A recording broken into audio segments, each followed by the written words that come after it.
Queridos amigos y camaradas del Frente Invisible, ese frente que rompe los nervios de la OTAN, los NAFOs, rusos libres, lobisionistas y aduladores de María Corina Machado, pues bienvenidos un día más a nuestro programa en DMP. Como siempre, es un placer estar con ustedes. También dar la bienvenida al equipo técnico de DMP que permite la edición del programa y a nuestro compañero Santiago Martínez, que ya está aquí con nosotros. Bienvenido, Santiago. Muy buenas tardes, ¿qué tal? Mira, hablando de NAFOS, ahora que recordé, no sé si conoces al periodista Jerry Nolan, que es canadiense, no sé si tiene también nacionalidad británica, Sí, y he oído de él, sí. es muy bueno, hace unos Mm. artículos muy buenos, es claramente prorruso, ¿no?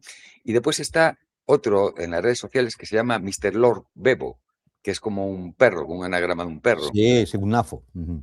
Ujú. Sí, bueno, pero decía, él va de prorruso porque publica a favor de Rusia y tal, y sin embargo Mm. se desató, atacó a Jerry Nolan, lo acusó de pederasta. Bueno, yo me quedé alucinado cuando vi lo que le dijo, ¿no? Y bueno, se descubrió, porque el Mr. Bebo este iba de prorruso y resulta que al final Claro. es un agente total, ¿no? Ya. Así Pero es, así es. lo aviso, lo digo para que la gente sepa, porque eh, postea tweets y hace artículos que muy llamativos, muy prorrusos, no sé qué, pero después por detrás está atacando a la gente que no va con el sistema. Mm, No, no, hay que Una entender que curiosidad. la cloaca de esta gente tiene muchas galerías, ¿eh? Es decir, Muchas, muchas.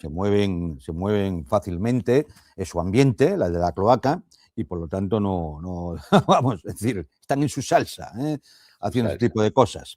Bueno, recordarle a todos ustedes, precisamente para contrarrestar a todo ese pozo de cochambre y de mugre, que representan los medios oficialistas adosados a la OTAN, a los lobbies, y a María Corina Machado, que Premio Nobel de la Paz.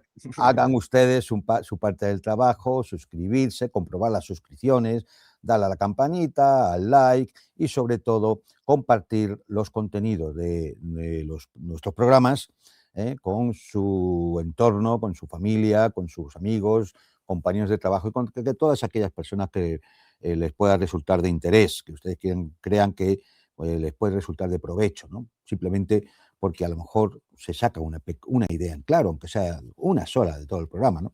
Ya eso, de alguna forma, hace que nos sintamos orgullosos de hacer el trabajo que realizamos.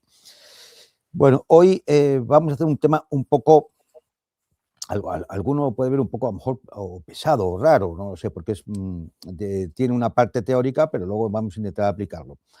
Como ustedes saben, ahora mismo en el conflicto en el Golfo Pérsico, esa agresión de Estados Unidos e Israel contra la República Islámica de Irán, una agresión contra un Estado soberano reconocido por las Naciones Unidas, pues está una especie de impasse, ¿no?, a la espera de que culmine el alto el fuego que se producirá en unas 48 horas, depende del punto del mundo donde ustedes nos vean, ¿no?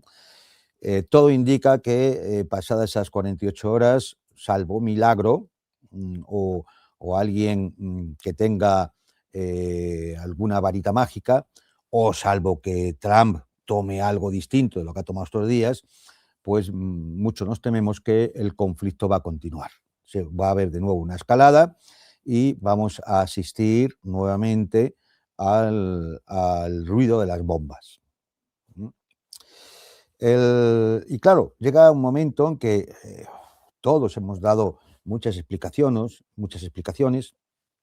todos hemos intentado de alguna forma eh, mm, ponerlo en un contexto y explicar lo que ocurre y por qué ocurre, pero realmente nos faltaban herramientas.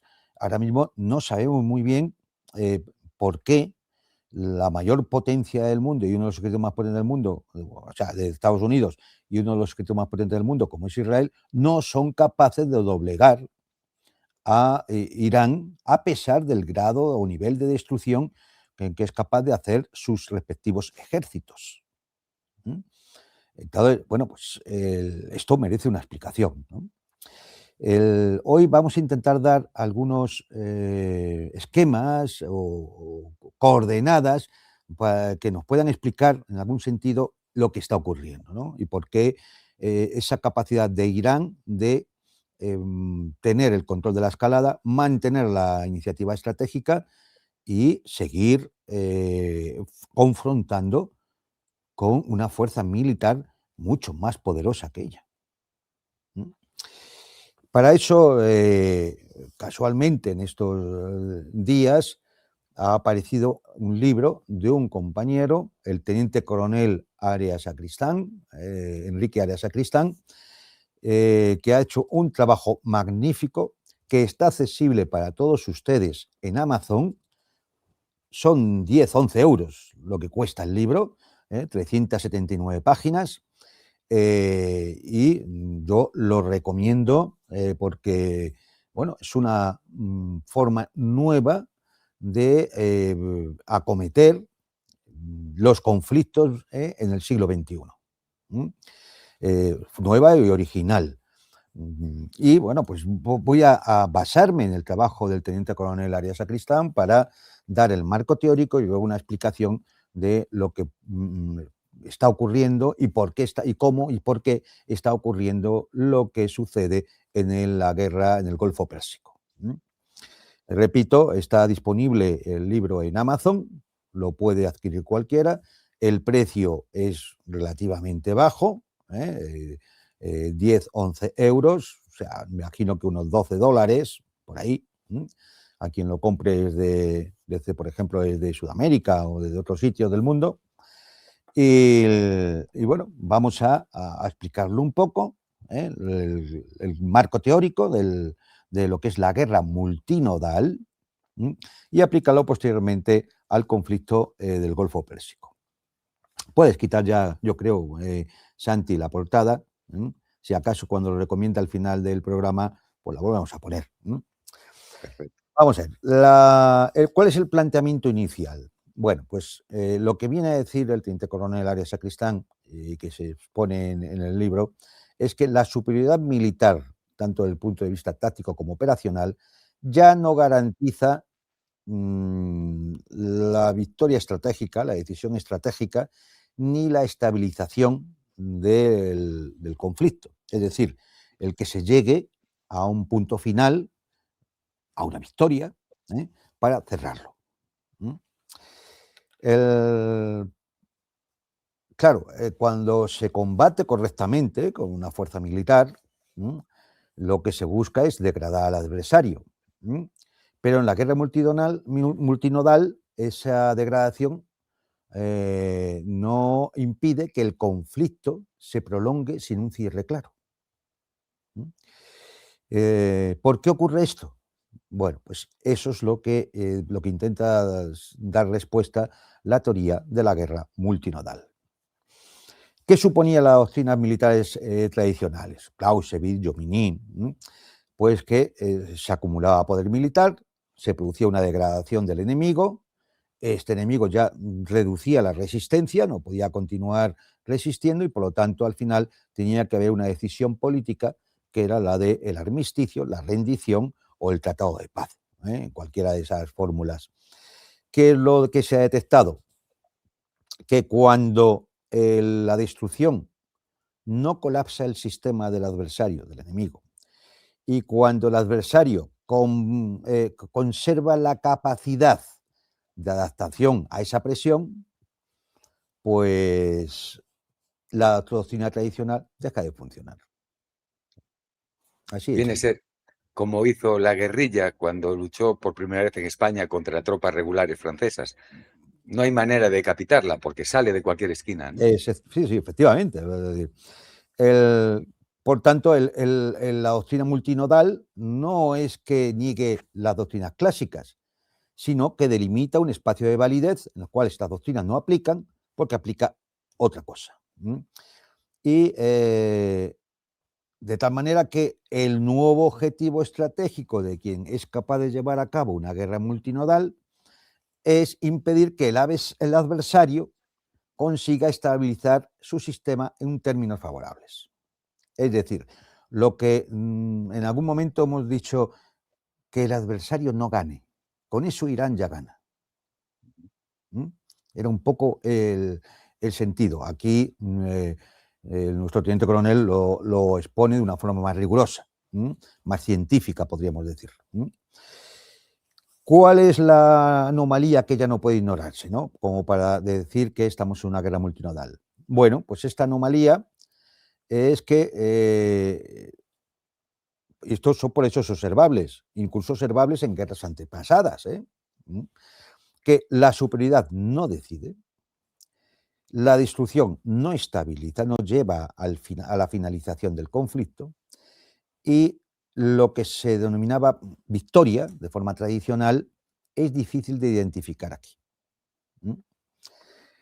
No es que sea un fallo de ejecución de la campaña militar o del liderazgo militar o de la tecnología utilizada, es un problema doctrinal, es un problema teórico.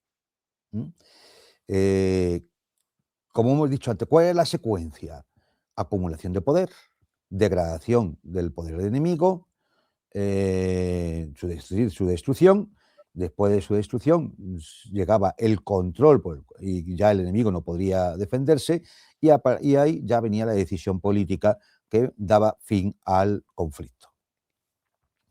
Hoy, ¿qué ocurre? ¿Qué estamos viendo? Se destruye sin controlar, se controla sin estabilizar, y por lo tanto se acaba combatiendo sin que haya una decisión final. Y claro, hasta ahora, cuando algo así ocurría, se atribuía, bueno, pues la anomalía se atribuía a la complejidad del conflicto, a la asimetría del conflicto, a que como era una guerra híbrida, pues no había forma de establecer unos criterios, ¿no? Es decir, sin cuestionar el marco doctrinal. La tesis de la guerra multinodal es que esto que ocurre, que está ocurriendo, por ejemplo, en el Golfo Pérsico, no es una excepción puntual, es evidencia de que el modelo de doctrinas anteriores está incompleto y lo que viene es intentar completarlo. El planteamiento novedoso es que existen guerras donde la destrucción no produce decisión, la superioridad no genera control y el conflicto se acaba prolongando porque el sistema impide, la forma en que se lleva a cabo, impide su estabilización, es decir, su cierre. Es decir, se pasa de hacerse la pregunta de cómo derrotar al adversario a cómo impedir que el adversario estabilice el sistema en el que opera. Esto puede ser un poco enrevesadillo, ahora lo veremos de forma más práctica cuando tratemos el tema del conflicto directamente en el estrecho de Hormuz y en el Golfo Pérsico, ¿no? Aquí lo que hay es un cambio de lógica. La guerra deja de ser un proceso orientado a un desenlace y se convierte en una dinámica de inestabilidad controlada. Es decir, hay un actor que controla la dinámica del conflicto. Luego veremos qué actor es ese. Y por tanto, eso implica un cambio en los objetivos estratégicos. No se trata de vencer en un punto decisivo, sino impedir que el punto exista. No se trata de que colapse el adversario, sino mantenerlo en un estado donde no pueda transformar su poder en un orden nuevo, de imponer su criterio, su voluntad. Y así surge esta doctrina de la guerra multinodal, que es una respuesta específica para conflictos donde la teoría clásica deja de funcionar al menos parcialmente. ¿Cuál es la unidad fundamental de este enfoque? El nodo. Por eso se llama multinodal, el nodo. Es decir, ¿qué es el nodo? Cualquier elemento cuya alteración produce efectos en cascada sobre el conjunto del sistema. Y así ya se empieza a entender más qué es lo que se quiere decir. Ahora lo veremos, pero lógicamente si yo considero el estrecho de Hormuz un nodo o el estrecho de Bab el-Mandeb otro nodo, cualquier alteración de esto va a producir un efecto en cascada donde no allí en el punto donde se produce el combate o la batalla, no, en todo el sistema. Estos nodos pueden ser físicos, sociales, políticos, definidos por su función dentro del sistema, no por su naturaleza, no porque sea una naturaleza física o social o de carácter político, sino por su función dentro del sistema. Por ejemplo, los flujos energéticos son nodos, las rutas críticas son nodos, la legitimidad política interna es un nodo, las redes logísticas, los actores indirectos o externos son nodos. Y bueno, pues ¿cómo se actúa sobre estos nodos? Bueno, pues no necesariamente destruyéndolos. Basta con alterar su funcionamiento para generar una disfunción acumulada. Es decir, que dejen de funcionar. Claro. Por tanto, se pasa de una guerra de frentes clásica, convencional, como todos entendemos, a una guerra sobre elementos interconectados. Puntos críticos, nodos interconectados. El efecto relevante no está donde se impacta, en un momento dado la decisión militar de actuar, sino la capacidad de propagación que tiene el impactar en un determinado nodo. Si eso se propaga al sistema. Y bueno, pues ahí, es decir, cómo identificar si estamos ante un nodo, ¿no? Es decir, bueno, vale, entre todos los factores que intervienen en un conflicto, cómo saber si realmente si estamos ante un nodo, cómo identificarlo. Bueno, hay una serie de criterios de identificación, exactamente, yo he tocado aquí 5, creo que el teniente coronel Arias Sacristán creo que determina alguno más, pero bueno, es decir, yo creo que con 5 que expongamos va a ser suficiente. 1, que tenga una centralidad funcional, es decir, que tenga una función importante, ¿no? Que tenga un efecto multiplicador. Es decir, que si yo actúo sobre ese nodo, va a tener un efecto multiplicador, sus efectos van a multiplicarse por todo el sistema. Es decir, que tenga una dependencia sistémica, un efecto multiplicador y una dependencia sistémica. Que sea difícil su sustitución, es decir, que no tenga redundancia. Esto ya lo habíamos comentado, no sé si en algunos programas por ahí hemos hablado de la redundancia, ¿no? Es decir, cuando un sistema es redundante, pues tiene posibilidad de cambiar la dirección. Es decir, si me cierran un punto, puedo irme por otro. Pero si no hay redundancia, pues estoy bloqueado. Me cierran el punto y estoy bloqueado, ¿no?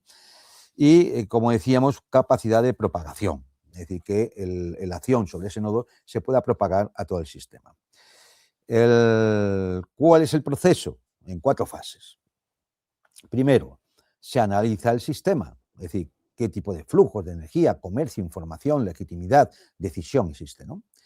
Se detectan los puntos de concentración de esos flujos. Se evalúa su función, es decir, se hace una pregunta: ¿qué ocurre si se degrada el nodo? Y finalmente lo valido como un nodo y ya puedo actuar sobre él. Claro, es decir, puede haber muchos nodos en el conflicto y tengo que priorizar. Se prioriza, lógicamente, por aquellos que tienen un impacto sistémico. Esos son los más importantes. También que sean vulnerables, que no tengan sustitución. Es decir, que el efecto que se produzca sobre el nodo se pueda propagar a cierta velocidad, que implica un alto coste, y hay que calcular el riesgo de escalada por actuar sobre el nodo. Es decir, esto, como se ve, es un trabajo técnico-científico. Esto no son los tweets de Donald Trump. Entonces, es decir, esto obedece a un análisis técnico-científico de la situación, del teatro de operaciones, que se dice. Uno podría comparar esta doctrina de la guerra multinodal con otras doctrinas tradicionales que hemos conocido y otras modernas, ¿no? Por ejemplo, Clausewitz, ¿qué es lo que buscaba en su estrategia? El centro de gravedad del enemigo que al neutralizarlo ya de alguna forma llevaba el colapso. O Jomini, en el que, bueno, es decir, reducía el conflicto a una geometría de orden espacial, líneas de operaciones, puntos decisivos. Pero claro, con los nodos hay un problema, que ya no son solo geográficos, son flujos sistémicos. En la estrategia Little Hart, que era otro importante estratega militar, el de la aproximación indirecta, y bueno, pues sus estrategias sigue estando orientada a la decisión, es decir, a la decisión política final de cierre del conflicto, la victoria, el armisticio, la rendición, lo que fuera. Pero claro, en una guerra multinodal puede que esa decisión no se resuelva nunca. Pueda que se sea incapaz de llevar al enemigo a esa decisión final. La doctrina del multidominio norteamericana, que últimamente es la que ellos pusieron de moda, la guerra multidominio, que es integrando tierra, mar, aire, el espacio, el ciberespacio y todo esto, bueno, pues asume parte de la idea de que integrar toda esa capacidad impone al final un desenlace. Pero la experiencia ha demostrado que ese desenlace no estabiliza. Ejemplo, Afganistán. En la tradición militar soviético y rusa, que es toda la tradición desde Bechin de la batalla profunda, presión en capas, la maniobra, claro, ¿qué es lo que ocurre? Que es una doctrina militar estratégica que espera linealidad entre desgaste y decisión. Es decir, cuanto más vaya desgastando al enemigo, al final se va a producir el colapso y la decisión final. Esto es así generalmente, pero por ejemplo, puede que la resistencia sea importante y esto lleve a un alargamiento del conflicto. El tema de Ucrania es evidente. En una situación, por ejemplo, normal, posiblemente el frente ucraniano ya hubiera colapsado. Y todavía, bueno, pues mantiene esa capacidad de resistencia y por lo tanto no ha colapsado, no se ha llegado todavía al punto de decisión final.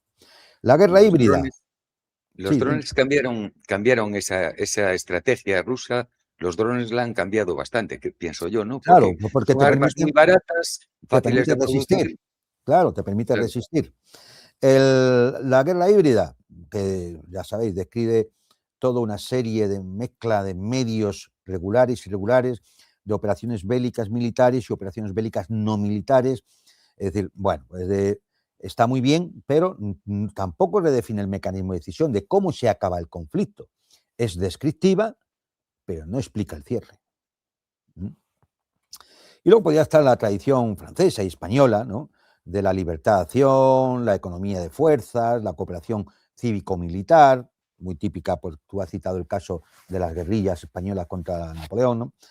Pero el problema es que siguen ligadas a buscar el cierre estratégico, es decir, la finalización del conflicto, la victoria, por entendernos, ¿no? Es decir, o el armisticio, al contrario, o el tratado de paz. Es decir, que también mantiene cierta cojera, vamos a decirlo así. Es decir, todas estas doctrinas al final tienen algún pequeño o algún tipo de déficit que se expresa claramente en conflictos modernos como el del Golfo Pérsico. En cambio, la doctrina multinodal, pues bueno, explica por qué los conflictos que deberían resolverse no lo hacen. Redefine lo que es el centro de gravedad, ya no es un punto, sino una capacidad distribuida de seguir funcionando bajo presión en todo el sistema.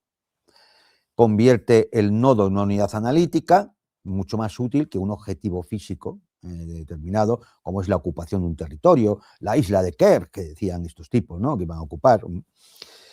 Integra las dimensiones militar, económica, social, política, informativa, como hace la guerra híbrida.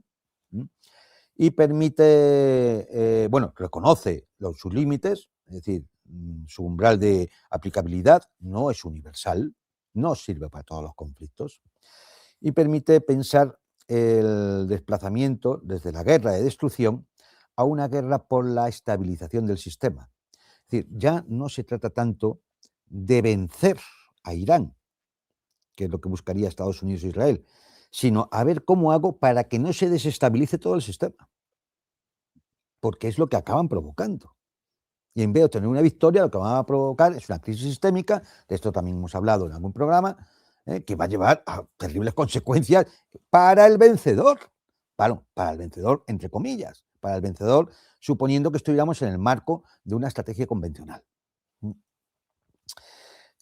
Conceptos centrales de esta doctrina, ¿no? El primero, estabilización, es decir, la capacidad de consolidar un equilibrio funcional y reducir la incertidumbre.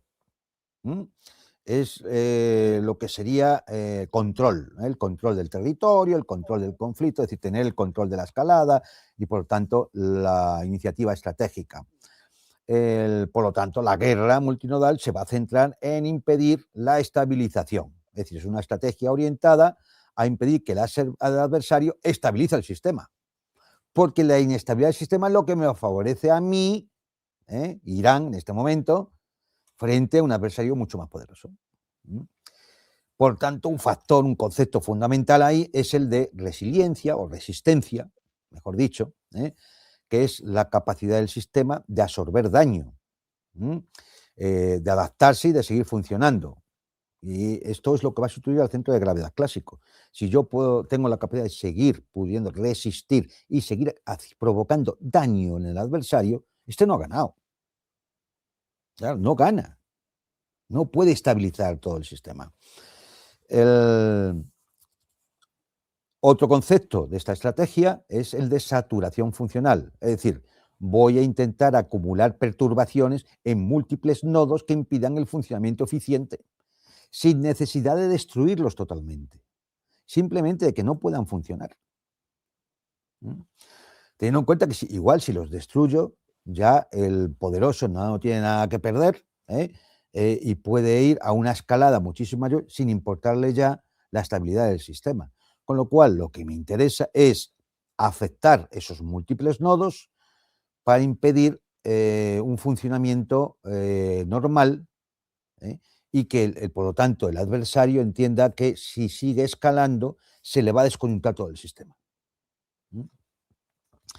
Y finalmente el concepto de control como capacidad de estabilizar el sistema, no de dominar simplemente un espacio físico, un territorio, o ocuparlo y demás, ¿no? Sino de ver si se puede estabilizar el sistema. De aquí salen una serie de principios doctrinales, no me quiero extender mucho porque si no nos comemos el tiempo, como es la no linealidad de la decisión, es decir, que acumular poder no implica victoria inmediata. No te va a implicar que vas a tener una victoria, porque la relación no es lineal, no por más poder vas a tener la capacidad de decisión final. La disociación entre superioridad, poder superior, y control, es decir, se puede dominar el campo de batalla y sin controlar el conflicto. Y esto lo estamos viendo. Puedes acabar dominando el campo de batalla con toda tu aviación, tus sistemas, tus electrónicas, tus satélites, todo, y al final no acabas controlando el conflicto. La centralidad del concepto de resistencia, como hemos dicho, como centro de gravedad, es decir, la capacidad de seguir funcionando bajo presión. Y eso lo ha demostrado Irán. Seguir funcionando bajo una gran presión.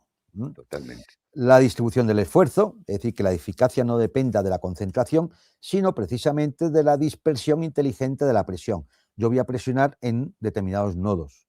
Hay que hacerlo de forma inteligente, no por concentrarme en uno y tener la victoria ahí, ya voy a garantizarme los objetivos, ¿no?, estratégicos, ¿no?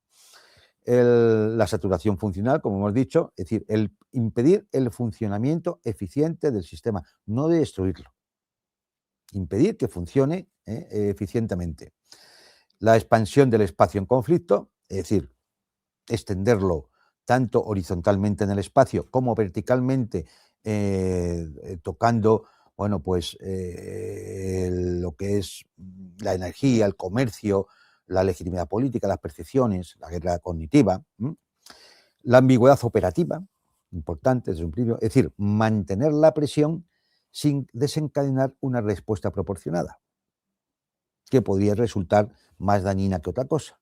Es decir, yo mantengo la presión, tú vas a responder, pero nunca vas a tener la justificación para una respuesta desproporcionada. Ya veremos cómo los iraníes han utilizado muy bien esta herramienta. La economía asimétrica del esfuerzo. Un actor inferior puede generar efectos estratégicos desproporcionados tocando determinados nodos críticos. Por ejemplo, Hormuz. El condicionamiento indirecto. Si se modifica el comportamiento del adversario, o sea, modificando el comportamiento del adversario, actuando sobre las condiciones en las que él toma las decisiones.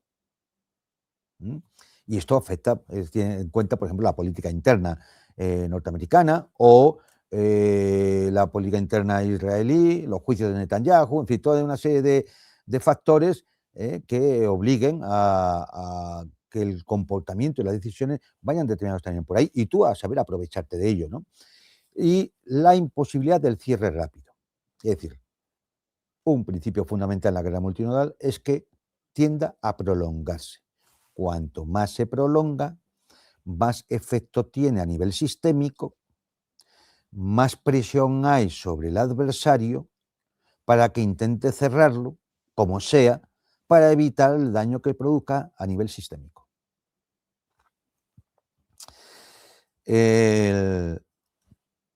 Y hay un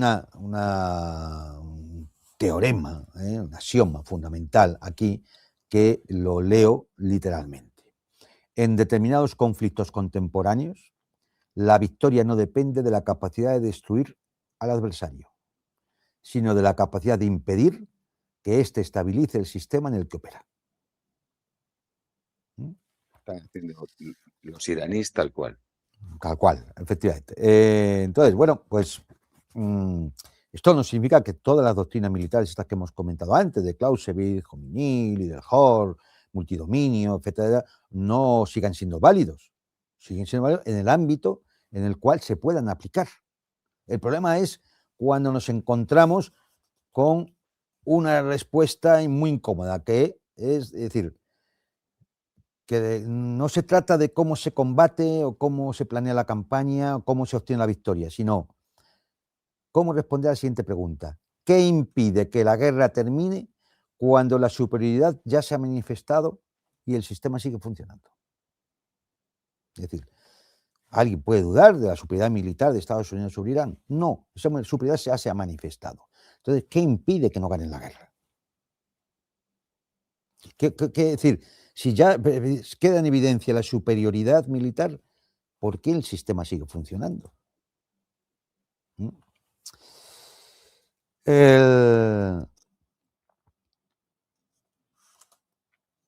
Podríamos analizarlo, analizar, por ejemplo, a los casos de Ucrania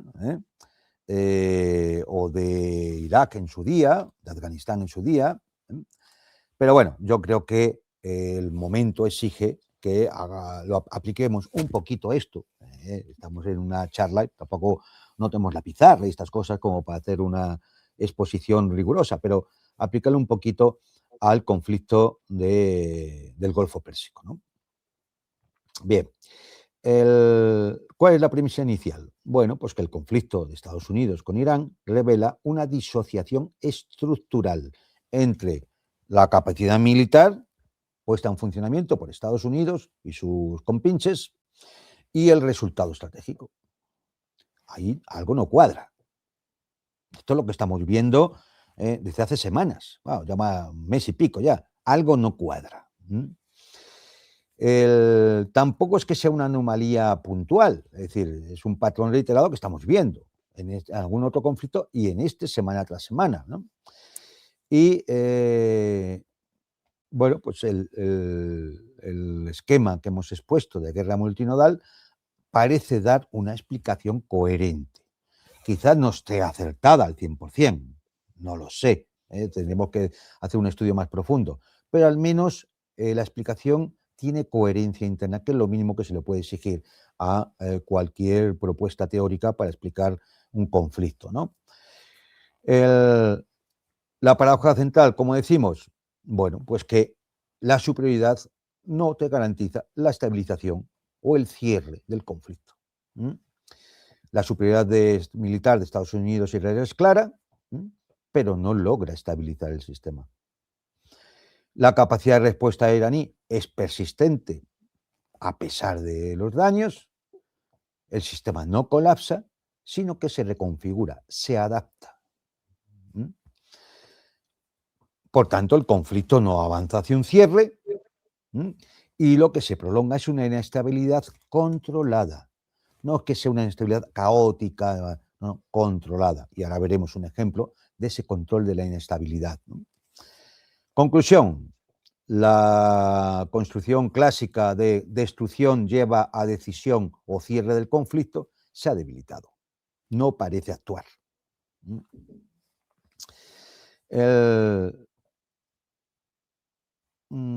La expansión del conflicto, ¿no? Del territorio al sistema. ¿Qué vemos en el tema del Golfo Pérsico, ¿no? Pues que no hay un eje único ni punto decisivo. Es decir, por yo destruir A o B, atacar las instalaciones nucleares o cosas por el estilo, no está llevando a un punto decisivo donde, digamos, pegue un vuelco estratégico la campaña y nos encamine hacia la victoria. ¿Por qué? Porque el espacio de decisión del cierre del conflicto se ha desplazado, ya no está en la destrucción de determinados puntos o la ocupación de determinado territorio. ¿Por qué? Porque aquí se entrelazan múltiples planos simultáneamente, rutas energéticas, flujos comerciales, actores indirectos, presión política en otros estados.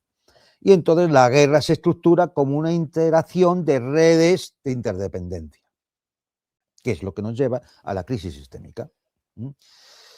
Nodos de todo eso, el estrecho de Hormuz, el Mar Rojo con el estrecho de Bab el-Mandeb, el frente libanés, el frente dentro de Irak,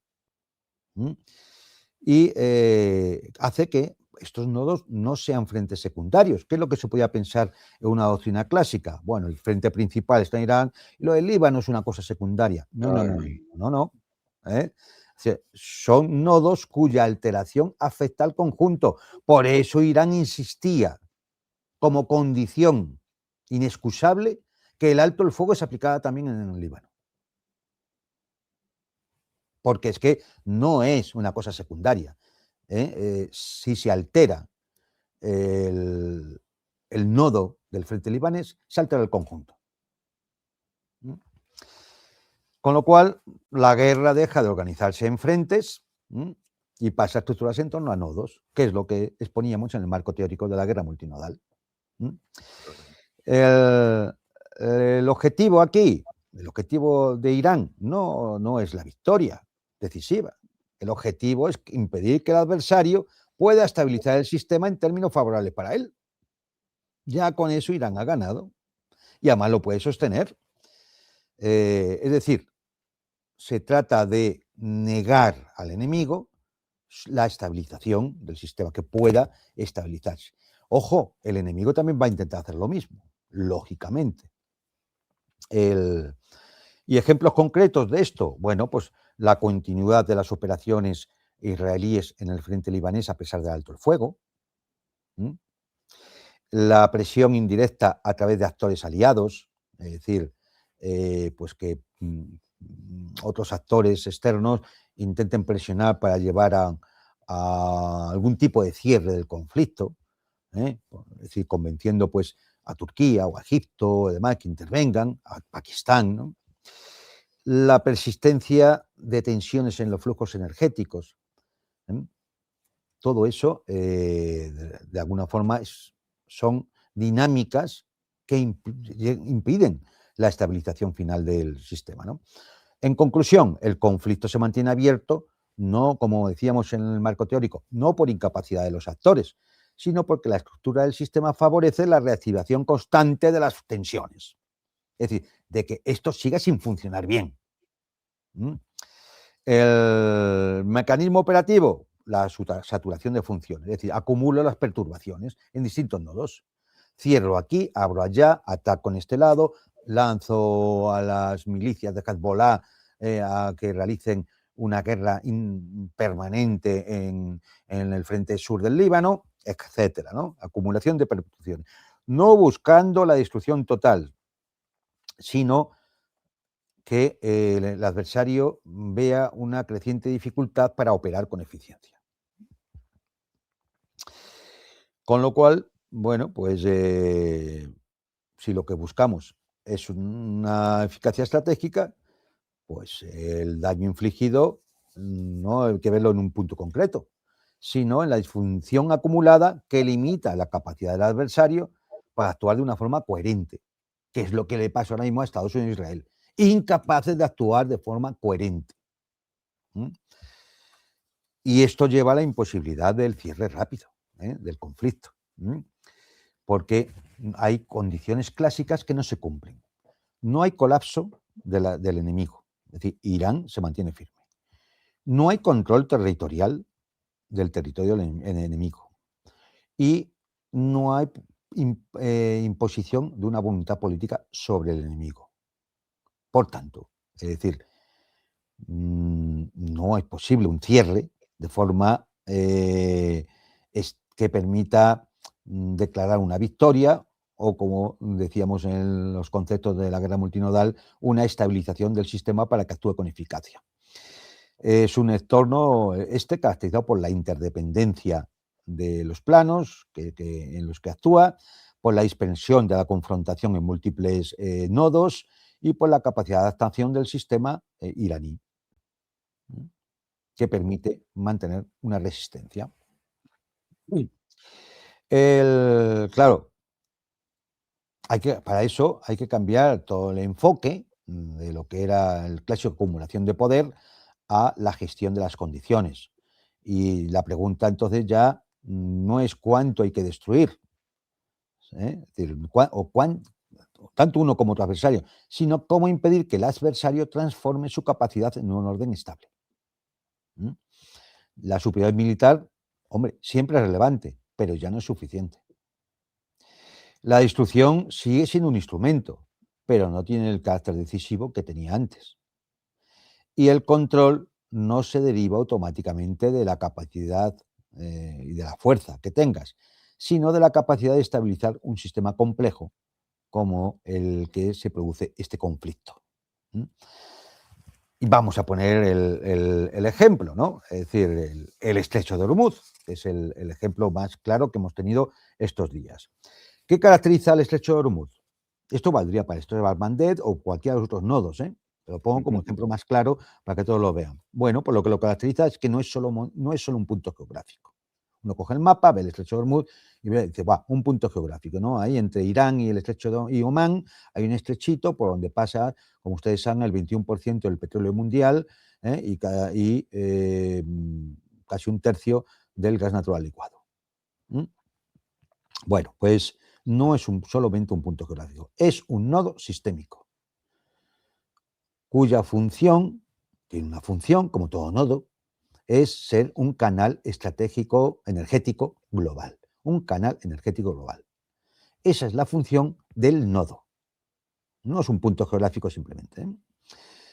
Por lo tanto, como el centro de gravedad del conflicto ya no reside en el enfrentamiento directo entre fuerzas, sino en el control y la perturbación de los nodos críticos, aquí lo importante para tener el centro de gravedad del conflicto era el control del estrecho de Hormuz. ¿Quién tiene el control del estrecho de Hormuz? Irán. ¿Qué ha intentado Estados Unidos posteriormente? Bueno, pues si Irán tiene el control, yo también lo tengo y bloqueo también el estrecho de Hormuz. Intentando se bloquea a sí mismo también. Con lo cual, efectivamente, el daño sistémico es mayor. Bueno, entonces, es decir, ¿qué busca Estados Unidos con su bloqueo naval? Pues reconfigurar el flujo energético, comercial y estratégico, pero esto afecta a todo el sistema, ¿no? Buscando el control del nodo. ¿Qué hace Irán? Bueno, pues no compite en superioridad directa, sino en introducir fricción, elevar los costes, la tasa, genera inestabilidad sistémica. ¿Qué hace con eso? Desordena todo el sistema. Entonces, por mucho que Estados Unidos intente controlar el nodo por su bloqueo, lo que Irán genera es inestabilidad en el sistema. En el sistema. ¿En qué sistema? Hombre, en una función del sistema. ¿Qué función? La del canal energético global, la de los flujos de energía global. Claro. Además desestabiliza a todos los aliados de Estados Unidos en la región, Claro, porque ya no es el petróleo y la energía, es que no pueden recibir alimentos, no pueden todo, recibir sí, sí, todo lo que hemos dicho desde el principio, el helio, los fertilizantes, todo, es decir, y los principios activos para los medicamentos, los plásticos, es decir, un desorden completo del sistema, ¿no? destroza. Es decir, ¿qué es lo que vemos? Bueno, pues vemos un dominio táctico por parte de la flota norteamericana acumulada por allí, sin resolución estratégica. ¿Mm? Es decir, Requiere un iraní en una cueva para lanzar drones contra el estrecho, está la cerrado. superioridad norteamericana no elimina la capacidad del adversario para desordenar el sistema.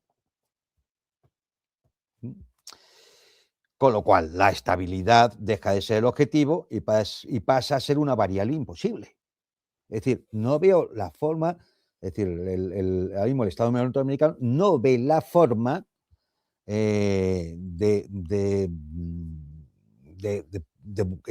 encontrar el objetivo que haga posible la estabilidad del sistema. Se convierte en una variable imposible. Y así lo que emerge es un equilibrio inestable de alta intensidad. Un equilibrio inestable, no un desequilibrio, un equilibrio inestable. ¿Y por qué decimos equilibrio inestable y no desequilibrio? Hombre, porque hemos visto el ejemplo. La reapertura del estrecho de Hormuz. A cuenta del alto el fuego, una condición que se ponía para el alto el fuego era que si este alto el fuego actuaba sobre todos los nodos, incluido por el frente libanés, pues se aperturaba el estrecho de Hormuz, con condiciones, pero se aperturaba. Claro, algunos analistas de estos que van por ahí, sobre todo por las mañanas, en ciertos medios, pues han ido a pensar que esta apertura del estrecho de Hormuz es una especie de debilidad o retroceso iraní.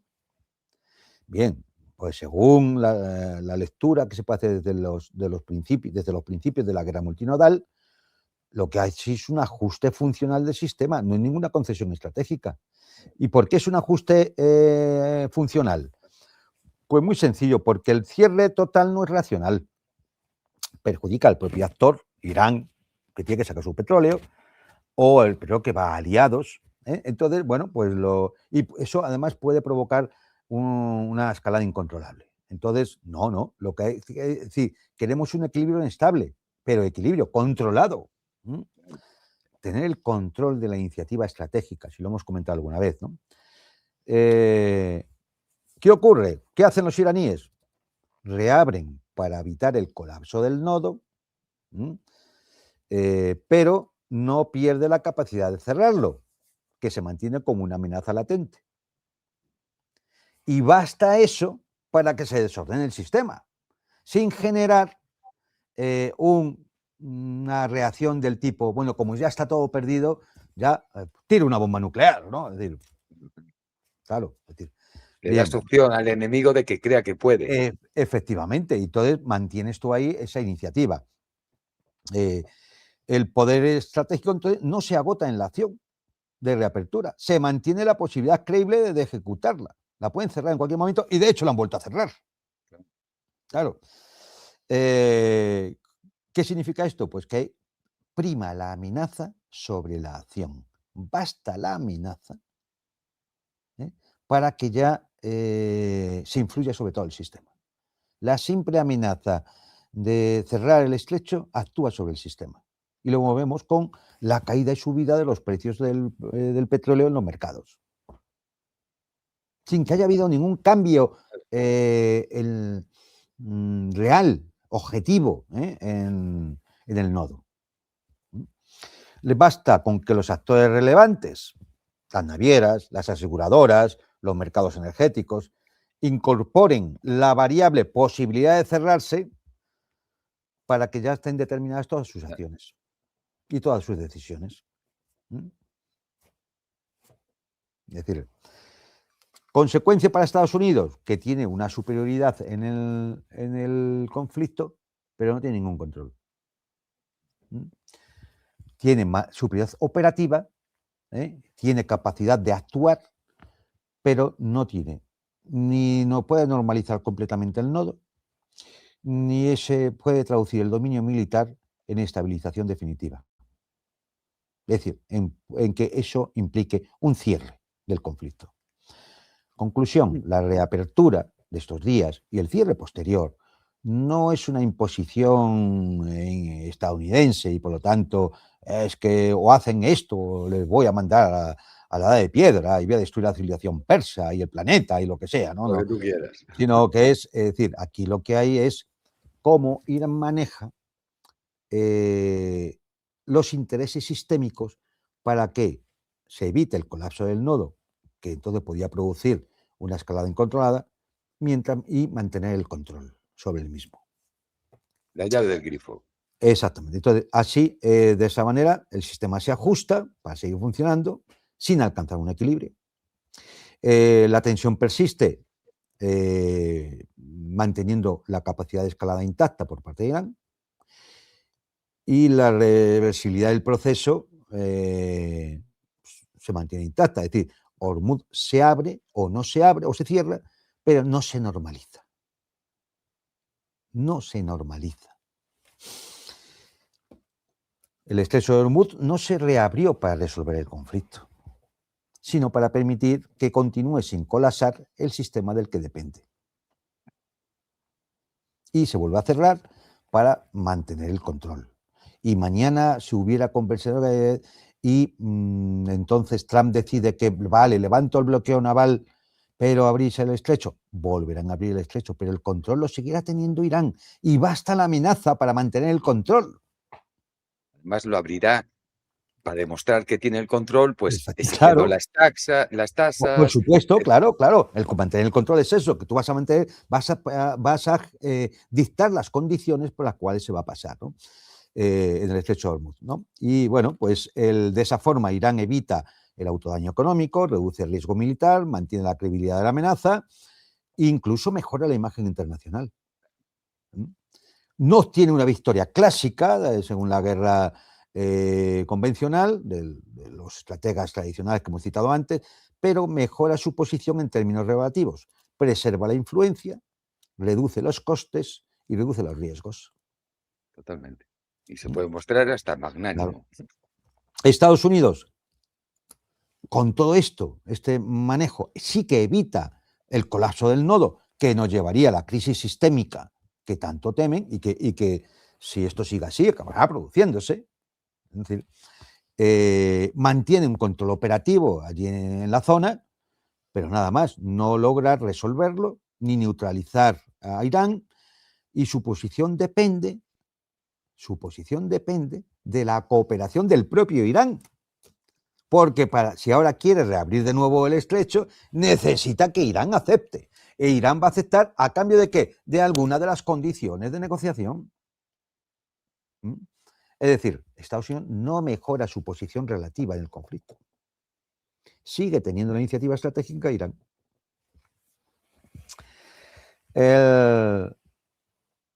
La confirmación empírica de lo que decimos es ver cómo han fluctuado los precios del petróleo, ¿eh? Por cierto, muy bien aprovechado por los amigotes de Trump para ganar 760 millones de dólares solo el viernes pasado. Lo de Golpe siempre. de tweet. Sí. Y bueno, pues la mejora, claro, cuando se produce la reapertura del estrecho de Hormuz, pues bueno, pues ¿cuál es la interpretación superficial que han realizado todos los gigantescos analistas de la gusanera mediática? Bueno, esto es una mejora puntual de las condiciones de suministro, ahí viene una caída de los precios del petróleo, pero no es así. Es decir, lo que hay que tener en cuenta es que el nodo crítico sigue funcionando para que el sistema global no entre en fase de ruptura. Es decir, ¿y quién controla que el sistema no entre en fase de ruptura? Pues quien controla el nodo crítico, Irán. Te Bueno, aprieta el pues, cuello, pero no te estrangula. Te deja claro, de tomar bocanadas, ¿no? de aire. Con lo cual, esto ha tenido efectos. Por ejemplo, ya hemos podido ver que el precio del petróleo no se ajusta en función de la superioridad militar de una de las potencias. O, vamos, no se ajusta a la superioridad militar. ¿Por qué? Porque lo que se ajusta es al estado operativo del nodo. ¿Mm?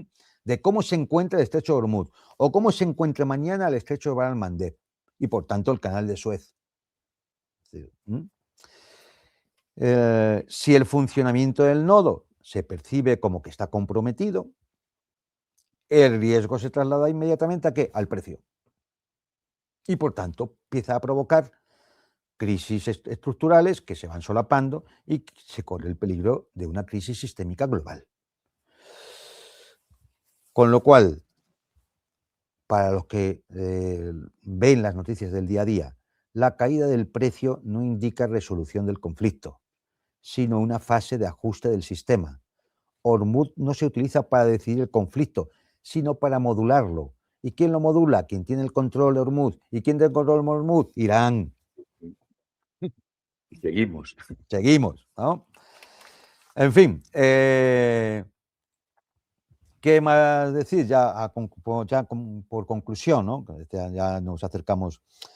Bueno, pues que en el conflicto del Golfo Pérsico no estamos ante una guerra convencional, sino la manifestación más clara de una guerra multinodal. Concepto novedoso, gracias al teniente coronel Arias Sacristán, que ha hecho un trabajo excepcional en el tema. Que el centro de gravedad ya no reside en el enfrentamiento directo entre las fuerzas militares, sino en el control y perturbación de nodos críticos. Que el dominio táctico que pueda tener Estados Unidos no tiene resolución estratégica. Por lo tanto, es un dominio pírrico, podríamos decir. Claro. Que la condición emergente que surge del conflicto es el equilibrio inestable de alta intensidad. Y que la acumulación de poder se traslada a la gestión de las condiciones. No por acumular más poder vas a tener una resolución más óptima del conflicto, sino a gestionar las condiciones del conflicto que viene determinado por los nodos. Y claro, aquí surge una pregunta final. ¿En qué medida puede impedirse que el adversario transforme su capacidad de acción en un orden estable? Esa es la pregunta que se pueden hacer en el Estado Mayor iraní para, efectivamente, contrarrestar la superioridad de poder militar norteamericano. Es decir, Estados Unidos e Israel son militarmente superiores, pero no ganan el conflicto. Y Hormuz es un ejemplo empírico de esto. Es un ejemplo de estudio en tiempo real, es decir, lo estamos viendo en estos momentos, ¿no? Quedaría una pregunta, ¿no? Si la superioridad militar no decide, ¿qué tiene que ocurrir realmente para que este conflicto termine? Esa es la pregunta que ahora mismo deberían hacerse, sobre todo los equipos negociadores, si van a Pakistán a negociar una posible ampliación del alto el fuego o de un posible tratado de paz, ¿no? Es decir, si se van a sentar y el lado iraní conoce perfectamente esto, es decir, sabe que la superioridad militar del otro no va a decidir. Entonces, ¿qué tiene que ocurrir realmente para que el conflicto finalice? ¿Qué pensaría el norteamericano? ¿Cómo impedir que Irán siga reconfigurando su capacidad de respuesta? ¿Cómo impedirlo?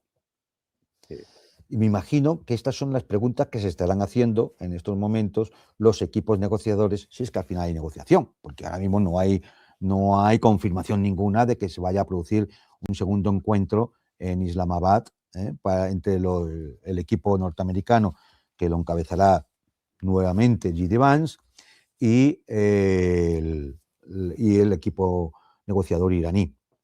Así que, bueno, pues es una forma de ver el conflicto novedosa, es coherente con lo que está ocurriendo, nos explica muchas cosas y no sé, quizá no esté acertado al 100%, es decir, habrá variables que a lo mejor se nos escapan, qué duda cabe, ¿no?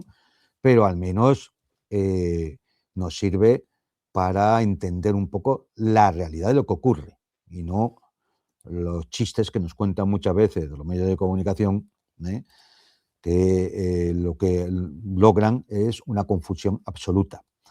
Es curioso, por ejemplo, cómo frente a este equilibrio inestable y esos mensajes de Donald Trump en sus tweets y estas cosas, gente a la que se supone muy inteligente en los mercados hace caso a eso y no realmente a lo que está determinando el conflicto.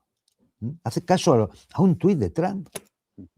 No, se ha abierto el estrecho de Hormuz, han aceptado nuestras condiciones, de hecho nos van a entregar el uranio enriquecido, he ganado al golf, en fin, es decir, y se lo creen y entonces actúan en los mercados en función de eso.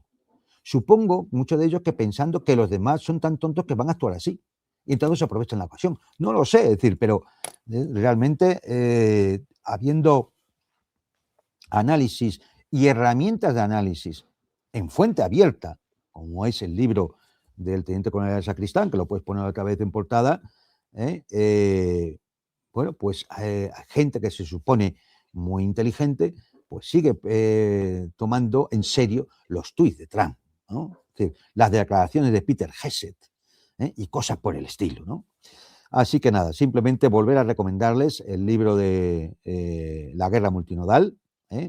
Como repito, está en Amazon, son 10-11 euros el coste y, por supuesto, con una lectura lo entenderán muchísimo mejor de como lo hemos explicado aquí en esta charla, ¿no? Y nada más, con esto, pues esperando que un día más pues hayamos aprendido alguna cosita y que nos sirva para entender mucho mejor el mundo en que vivimos. Y con esto lo damos por terminado. Santiago, ¿tú algo con comentar? Bueno, mañana pues tengo en el canal Eureka News Geopolítica, estaré a las 7 de la tarde y bueno, hablaremos también del conflicto, ¿no? De cómo se está desarrollando, las No, últimas novedades. Y después a las 9 de la noche en Demoliendo Mitos estará Fernando Moragón, como todos los martes. Y bueno, aquí os espero, delante de mi ordenador, para que estemos todos juntos. y a todos ustedes, pues que nos volveremos a ver la próxima semana. Así que un saludo y hasta pronto.